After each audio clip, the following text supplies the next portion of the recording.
Second question, which kind of falls with this. So now I'm all dressed up. I'm ready for my interview.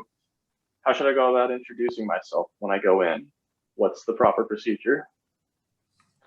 Well, again, like we talked about in the previous discussion over the hinge point and all that, you definitely want to have rehearsed this, because that may be something that will come up in every interview. Well, tell us a little bit about yourself.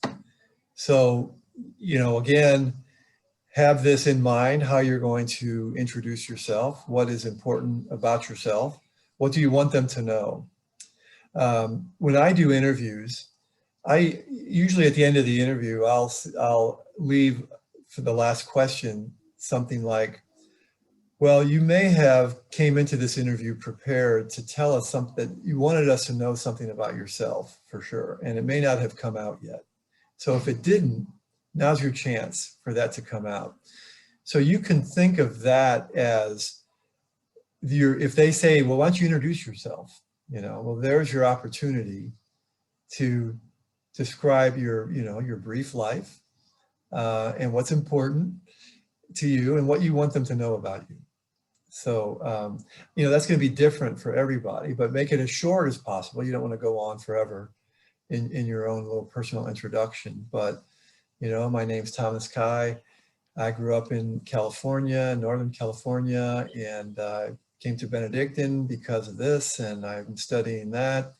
You can say something about your family if you want. I'm one of, 3 or 4 children. My father and mother, their occupations have been this. And I'm really grateful for this opportunity to interview for your company, something like that. I mean, you always want to come across as gracious and thankful. At the same time, you're, just telling them a little bit about yourself. So rehearse that for sure. So then to follow up with that, I have somewhat researched into conversation skills in general. It's somewhat of a passion of mine. I like to read about that, just engaging.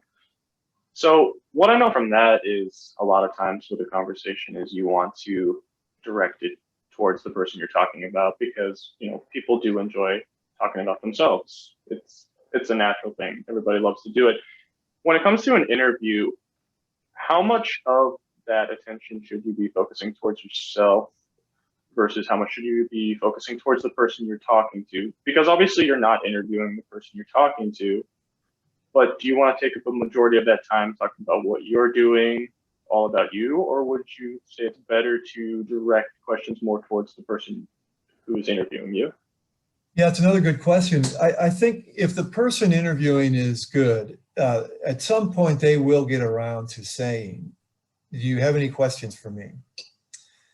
And so once again, as part of your preparation, you really need to think about when that comes up, because it's likely it will. Do you have any questions for us?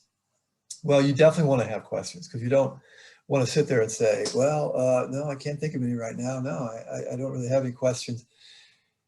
Have something ready to go right away.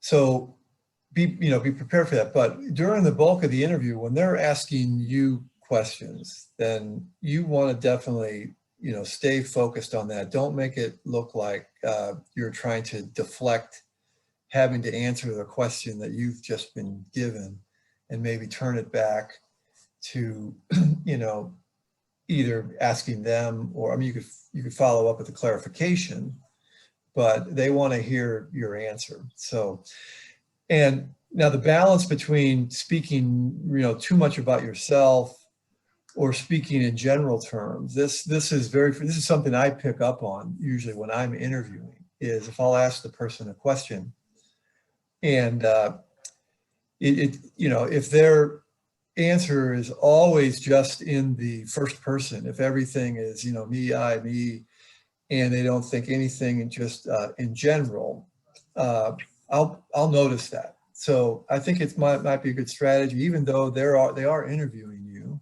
They want to hear what you have to say about yourself, particularly when you're answering questions that are general questions. It's not a bad idea to say, well, I react this way to something like that, but I also realize that there there are other possible reactions, and I've thought, this through.